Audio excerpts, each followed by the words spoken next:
The participation of Saudi women in the labor market has risen to 36%, reflecting a rapidly evolving tech scene marked by resilience, ambition, and inspiring role models. Saudi women are breaking barriers, leading startups, joining tech firms, and driving innovation in traditionally male-dominant fields. If every child learned one digital skill, what it should be? Singapore, in particular, is leading in AI education by investing heavily in advanced STEM programs. One myth about AI you wish people would stop believing.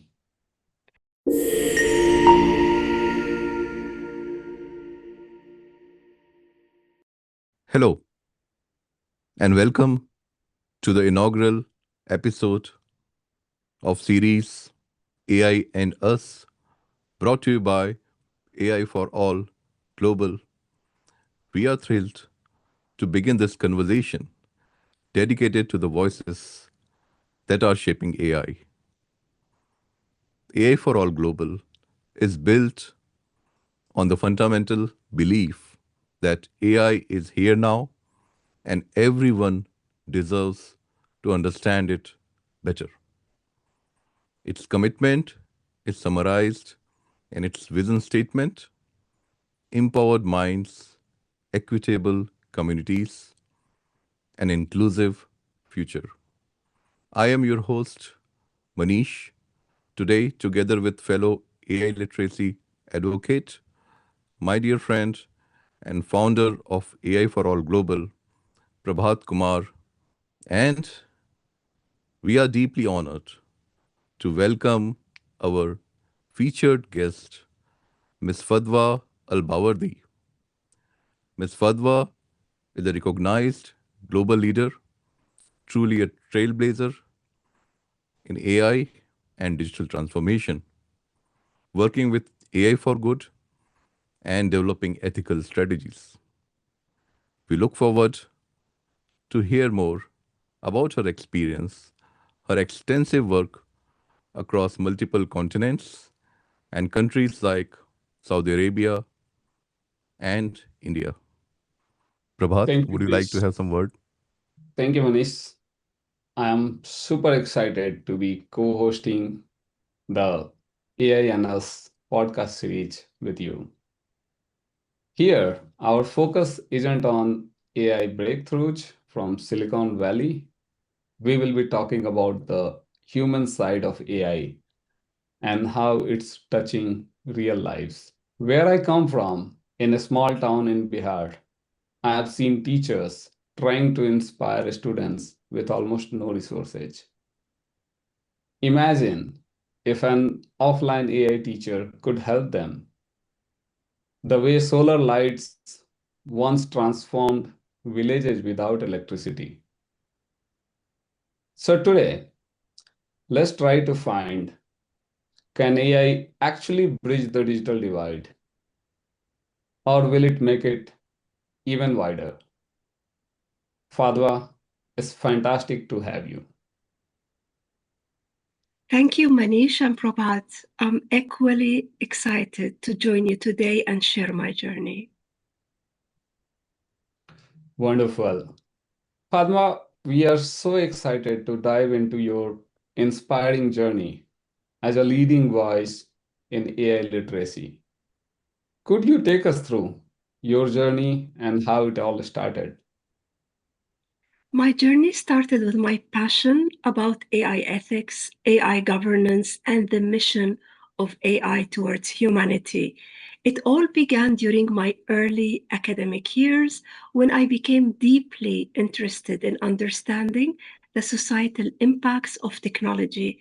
As I delved deeper, I realized the importance of ensuring that AI development aligns with human values as well as ethical principles.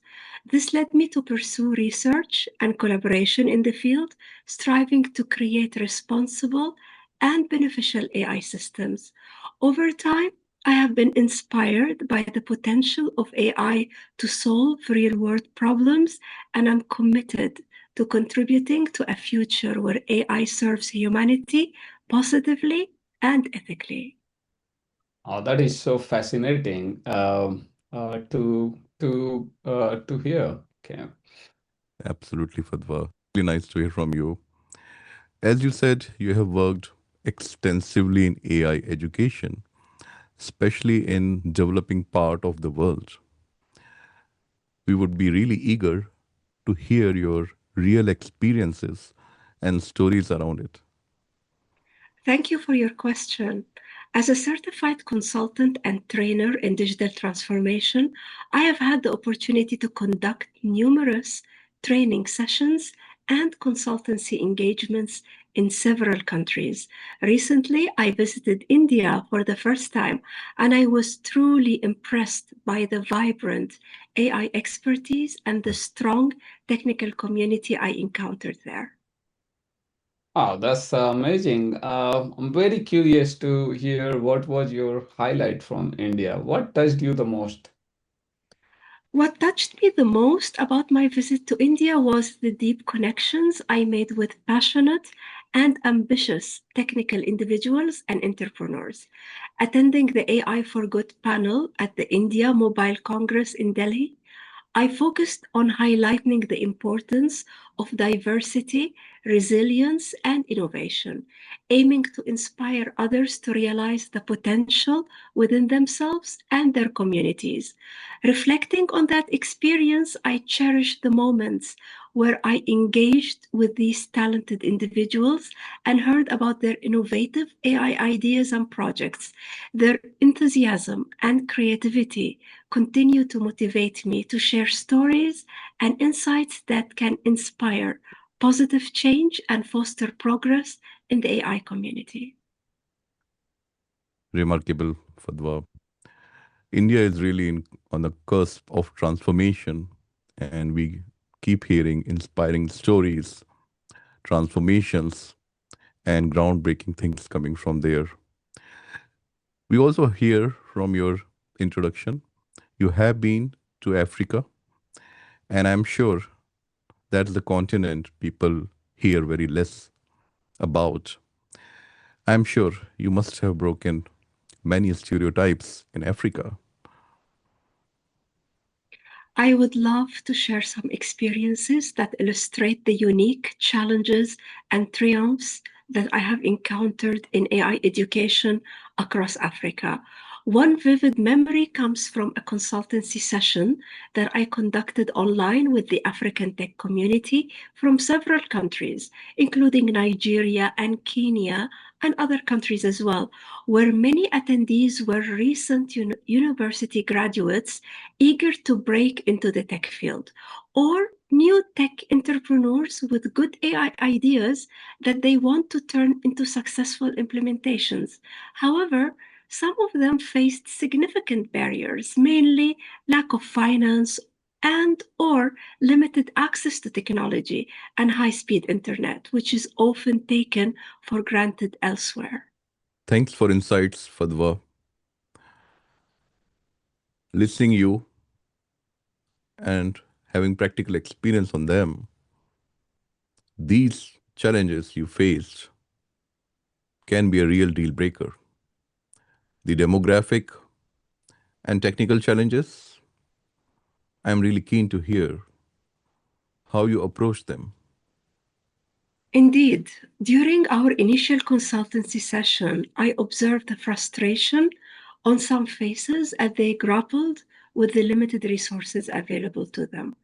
Acknowledging this challenge, I adopted a discussion based approach, presenting several ideas such as the potential role of international organizations, incubators, and accelerators that can provide technical and financial support, especially through participation and success in global hackathons.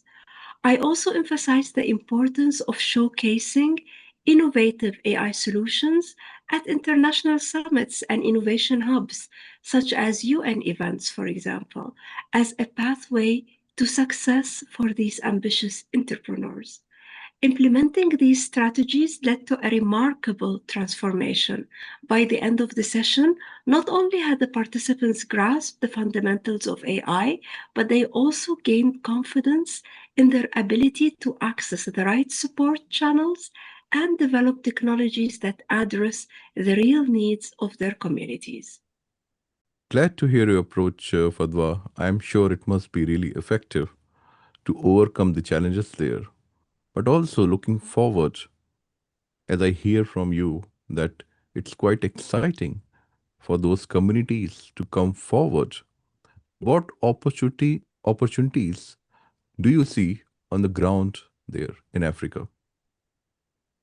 From my experiences, I have learned that successful strategies in addressing the digital divide and promoting AI education in Africa rely on transparent communication, collaborative brainstorming to find practical solutions to challenges, which is very crucial.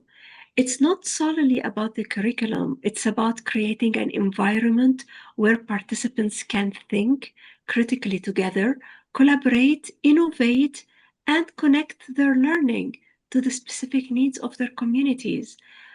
Inadequate resources remain a significant obstacle. Limited access to quality infrastructure, devices, and reliable internet hinder progress. However, bridging this gap requires innovative solutions tailored to local realities, such as leveraging mobile technology, community based training centers, and partnerships with local organizations. Conquering the digital divide also involves addressing issues such as digital literacy, affordability, and policy support. It's about building sustainable ecosystems that include affordable connectivity, accessible training programs, as well as financial support to nurture local talent and startup. So, moments like these truly inspire me. They remind me of the incredible potential within Africa's tech community and underscore the importance of supporting local talent through accessible, relevant education, along with financial backing. So, empowering these communities is essential to unlocking their full potential and fostering inclusive technological growth across the continent. Great to hear, Fadwa. Going quickly to Prabhat, do these challenges, Prabhat, also resonate with you in the Indian context where we are placing AI for all as a focus market? Absolutely. When I listen to Fadwa, it reminds me so much of what we see in India. The challenges may look different, but roots are exactly the same: access, awareness, and confidence. In many rural parts of India, for instance, Bihar, where I come from, teachers are only now getting basic computer literacy training. That's a big problem. While the world is teaching their students with AI, here's a place where our teachers are just starting to learn computer. Okay. Don't get me wrong, the teachers had extreme drive to help students learn. There's no shortage of that. But I've seen also classrooms where one shared laptop becomes the window to the world. There's just a laptop. So what Fatwa said about community-driven learning resonates completely, because progress in these developing economies isn't coming from huge institutions. It's coming from small setups, passionate teachers, and young students experimenting with whatever tools they have. So it's a reminder that digital inclusion isn't just about technology, it's about belief and persistence. And that's exactly why collaborations like AI for All matters, because the stories from Africa and India are chapters of the same book, written in different language, but with the same hope. Fantastic. Thinking loud, like you have seen the whole different paradigm of all the continents. Now, I cannot paint them in the same canvas. But if I ask an important question about the strategy, what are the most effective strategies for teaching students and professionals about AI? What is your take, Fadwa? Some of the most effective strategies for teaching AI to students and professionals, especially in resource constrained environments like African communities, center on fostering transparency, relevance, and a strong sense of agency.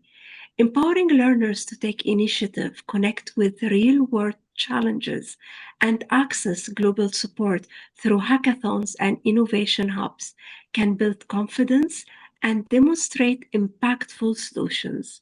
Combining technical and soft skills, promoting peer learning, and engaging multiple stakeholders create an environment where AI becomes a tool for meaningful social and economic change.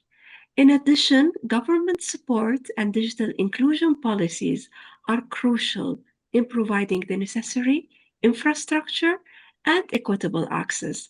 Therefore, initiatives like Saudi Arabia's free consultations and training sessions to entrepreneurs exemplify how accessible programs can inspire and develop capacity. Wow. So it means you are also devoting your own time and energy to build these communities in Saudi Arabia? Yes, through some of the government initiatives, I do offer free of charge complimentary mentorship sessions at major conferences under different initiative names. For example, tomorrow there is an initiative called Volunteer Your Knowledge. In Arabic, it's called تطوع بخبرتك. This initiative, a government initiative, it's an approach that not only supports skill development. However, it also helps to bridge the digital divide by providing this kind of free consultancy to entrepreneurs and tech communities. Many other industries can adopt similar models to empower communities and foster inclusive growth through accessible knowledge sharing initiatives and by fostering a community driven mindset and highlighting local success stories. Educators can cultivate a sense of purpose, trust, and empowerment, turning challenges into opportunities for innovation and community development. This is the way to break the digital divide, bringing mentors close to converting ideas on the ground. Thank you, Fadwa, and really a lot of compliments to you for developing this community led approach and devoting your own time to nurture these communities. One of the thoughts I shared with Prabhat earlier was role of open source foundations, open source models, and how they help communities coming quickly on mainstream. Prabhat, would you like to add something from Uh, those that's that's conversations? the that's the favorite question of mine. I really believe that the future of equitable AI depends on our ability to make these models open source. That is the heartbeat of this new AI revolution. It's what turns AI from a privilege into a public good. Okay. You might already be recognizing the real impact isn't in building new models anymore. It's in applying them to real problems. I mean, whatever fancy model you build it, if it makes a business impact, that's where the real fruits are of the model. Uh, Now, the models today are so much mature already. The need of the hour is to let people democratize it by building applications on top of it, business applications that impact the people, the society, the community of the local needs. Okay. And we have seen this before, whether it was Linux, which changed the world of computing altogether, or it was automobile era. It wasn't directly connected as Linux a story or open source a story, but when the engine was created, the real differentiation was on the countries who were able to make use of those automobile engines in building the vehicles. And that's where the biggest impact is. So, so today, in current context, open AI models are doing the same, empowering small teams to create big impact. A very good example is AI for Bharat, which took up one of the open source models and just trained it on top with 22 Indian languages. Okay. Or Wow. another Indian Servam AI, which took just Llama from Facebook and built some additional capabilities very local for India. It was all possible because the underlying model is made open source.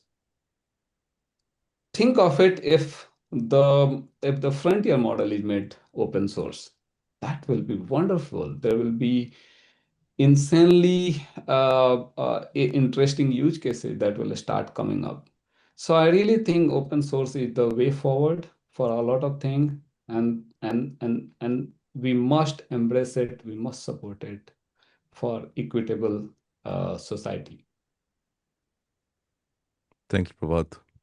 Really hitting the right points, opening up new opportunities, making it accessible, bridging the barriers toward cost and licensing model. Open source has lot many role to play in coming times. One other important aspect in terms of AI adoption and also the use cases around AI, we find AI ethics are getting increasingly important. And when we talk about ethics, most importantly, the leading part of them are the big corporates, large companies.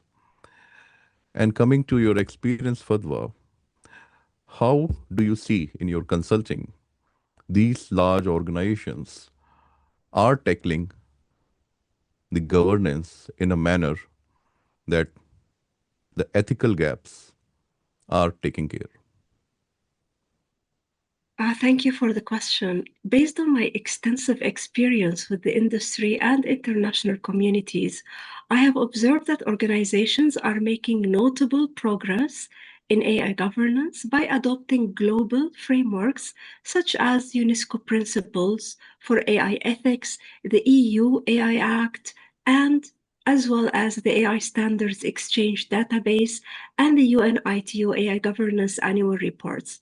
Many have established dedicated governance and ethics committees, as well as oversight bodies to promote responsible AI development and deployment. Moreover, my participation in training sessions and global summits have contributed to raising awareness and fostering a culture of ethical AI practices across various sectors and regions. By nurturing a community driven approach and showcasing local success stories, educators can cultivate a sense of purpose, trust, and empowerment, transforming challenges into opportunities for innovation and community development under AI ethics and governance. Interesting. But I'm also sure it's not as easy as written in paper by one agency. Precisely. Despite these progressions, certain challenges still persist. A major concern is the absence of universally accepted standards, particularly those that account for diverse cultural contexts, resulting in inconsistent practices and difficulties in harmonizing regulations across different countries. Additionally, organizations encounter technical and ethical obstacles related to data privacy, algorithmic bias, and transparency, which impede the development of accountable and equitable AI systems.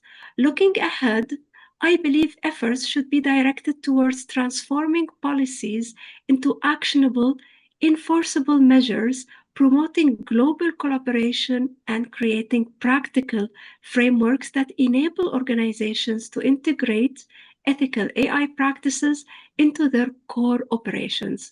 This approach is essential to ensuring AI benefits society in a responsible and equitable manner. Nice. Any key successes or lessons learned you would like to highlight, Fadwa? Yes, a key success I would like to highlight is the growing integration of ethical considerations into AI design and development. Organizations that I have been working with as a consultant are increasingly conducting impact assessments and engaging diverse stakeholders to identify risks early enough. Cross industry collaboration and international partnerships have also played a crucial role in sharing best practices and promoting a unified approach to responsible AI, which me as a consultant I benefit very much from. From my experience, transparency and explainability are vital in building trust with users and regulators. This helps to identify biases and ensure compliance. Cultivating a strong ethical culture through leadership commitment and training is essential for sustaining responsible practices. In addition, continuous monitoring and adaptive governance are critical because AI systems evolve rapidly and new ethical challenges arise with this rapid evolvement. So, overall, responsible AI development is an ongoing journey that demands ongoing commitment, collaboration, and proactive management of ethical issues. Absolutely. It needs to be continue evolve, covering all part of impact to humanity. I really like this idea of Adva. And I'm sure there must be a lot of progress being made on the ground. Question to Prabhat. I remember you have been working in past about ethical AI charter. Can you share some light on that, Prabhat? That's very interesting topic, and it fits right in this as a succession to the question to Fadwa.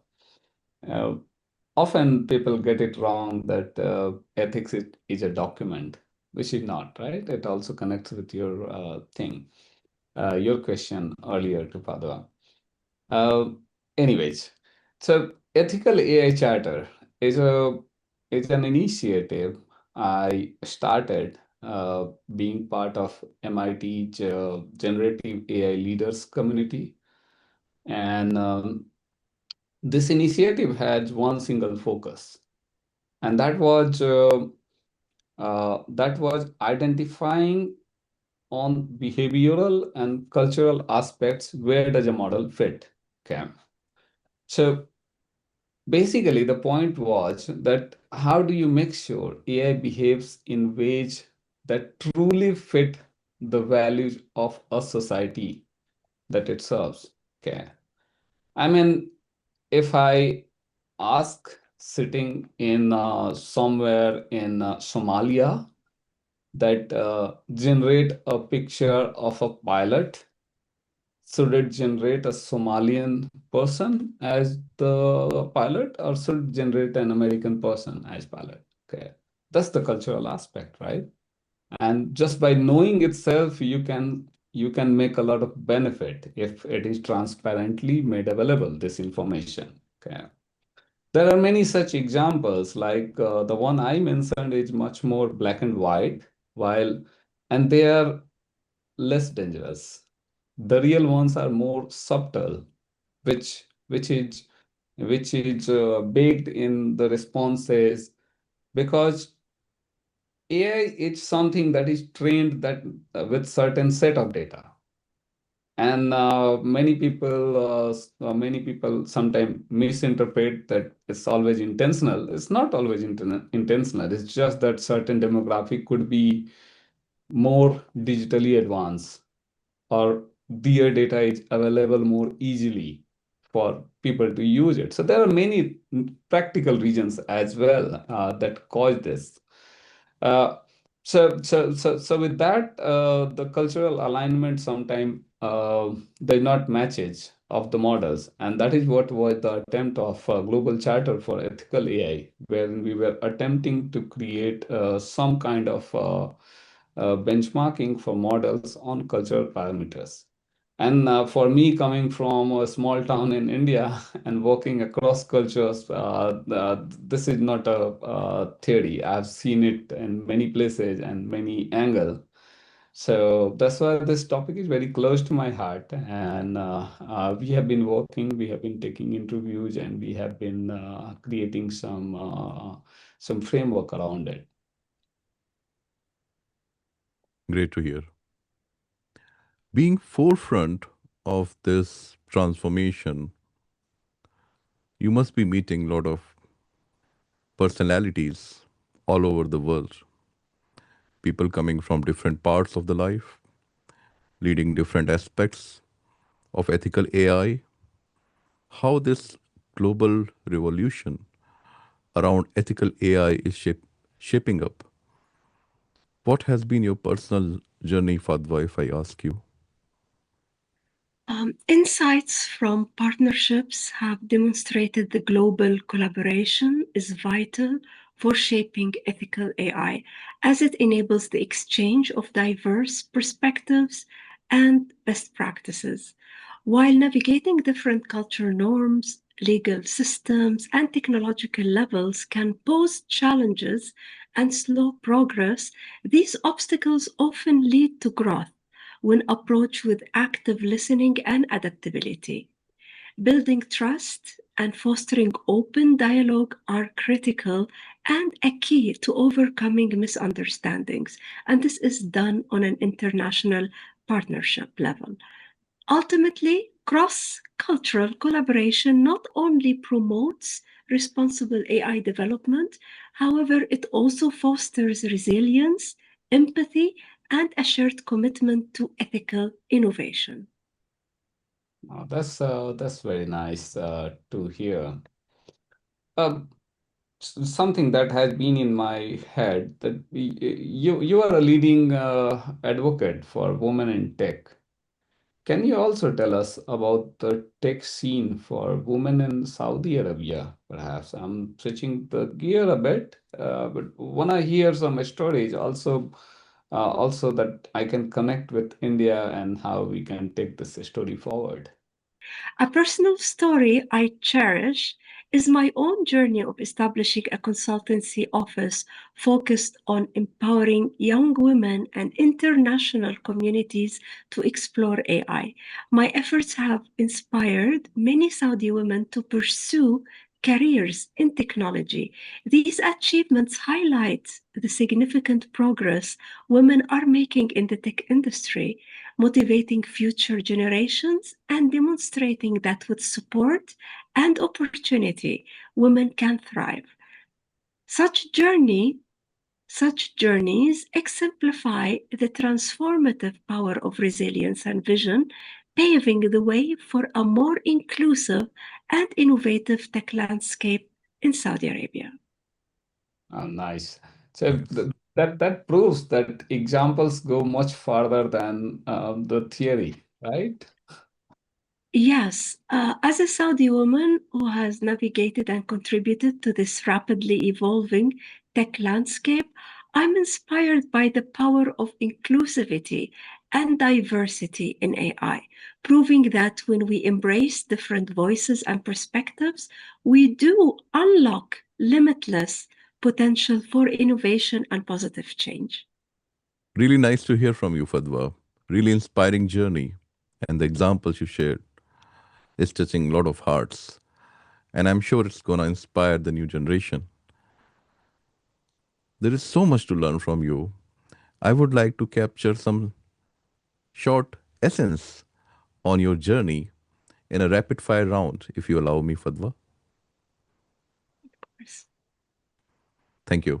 So I'm going to ask you very short questions, and please address them as direct as possible. Yes? Of course. Thank you. A country you think is doing AI education right? I would say Saudi Arabia, India, as well as Singapore.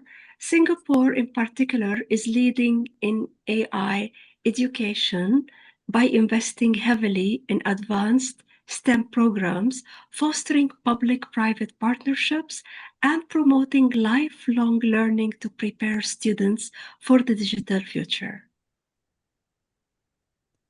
Thank you. Great to hear your opinion about that. The next question is very close to my home. If every child learned one digital skill, what it should be? It would be critical thinking and digital literacy to enable them to navigate, evaluate, and responsibly use information in the digital world today.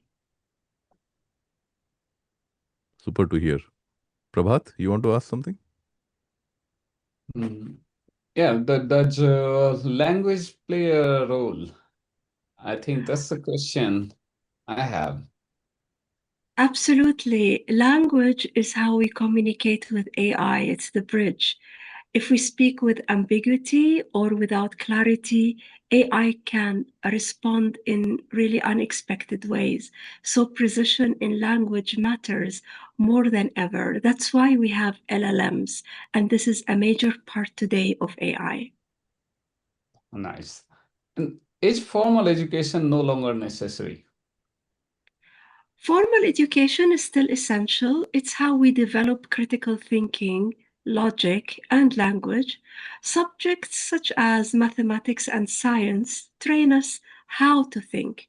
Without that foundation, we risk losing the ability to question what AI produces. Wonderful. One myth about AI you wish people would stop believing. That AI knows things? It doesn't. It predicts, it connects patterns. However, it does not know and it does not feel. At best, it has a vague memory, not understanding. The real intelligence still lies with us. With us. Very important. I think this message need to go all ears. There is one more myth, Fadwa, in professional sense also.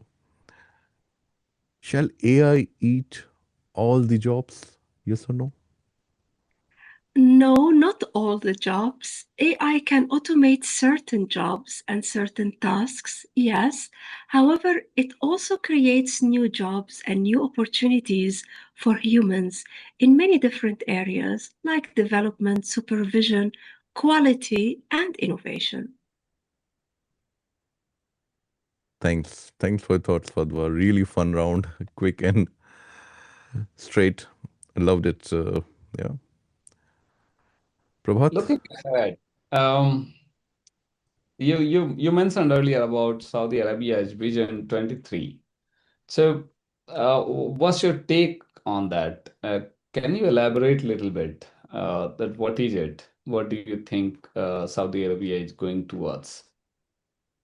Looking towards 2030, my vision is for a world where AI is ethically and inclusively harnessed to address some of the most urgent global challenges, including healthcare, education, climate change, and economic development. I envision a future in which AI literacy is accessible to everyone, empowering young people to innovate responsibly and make meaningful contributions to technological progress. Nice. And what traits are needed to prepare for that? By cultivating a culture of curiosity, critical thinking, and collaboration, we can prepare the next generation to lead the AI revolution with integrity and innovation. I also envision a future where diverse voices are centered to AI development, ensuring that technology benefits all people, regardless of their background or location. Very Nice. well said, Fadwa. Really clear message. I also work a lot with youngsters, youth who have just completed their education and they are not sure about the path ahead with AI bringing so many changes in everyday life and the way they conduct business or profession. How you would like to inspire youth to come and join this revolution? To inspire youth to join the AI revolution, we must ignite their passion through education and mentorship, making AI relatable and exciting to them. We need to create opportunities for hands on learning, real world problem solving, and exposure to role models who are shaping the future of AI. Super. So glad to hear, Fadwa, your thoughts, your ideation, your approach to solving problems toward inclusivity of AI and bringing all the collaboration together. It has been truly inspiring to hear you, Fadwa. One thought, you would like to leave to our listeners, people who are looking forward to hear from us. One message you bring from your international collaboration, what it could be. If I could leave the listeners with one message about AI, it would be this. We must steer AI with an ethical compass in the right direction to ensure it serves humanity. AI is very powerful. It has the potential to be a powerful force for positive change. However, its true impact depends on how we choose to use it. So, by prioritizing ethics, collaboration, and inclusivity in development and deployment of AI technologies, we can harness their capabilities to address some of the world's most pressing challenges. That's wonderful. Thanks a lot, Fadwa, for your insights. This conversation reinforced my strong belief that AI literacy isn't just about learning tools, it's about inclusion, confidence, and opportunities. And also that the world may look different, be it Africa, be it India, be it Saudi Arabia, but the challenges are pretty much the same. We are on the same boat with somewhat varying circumstances. Uh, Thank you very much, Fadwa, for connecting with us. We look forward to staying connected and driving positive change together. Thank you. I'm honored to be part of this conversation. Thank you for inviting me. Thank you, Fadwa, and thanks, Prabhat, for joining together. Really impactful message, Fadwa, and I'm sure our listeners, our consumers will really find it Yeah. inspiring enough to take in their stride for preparing for this AI revolution. With that, I would like to conclude today's episode and thank you all for joining in. Thank Bye. you.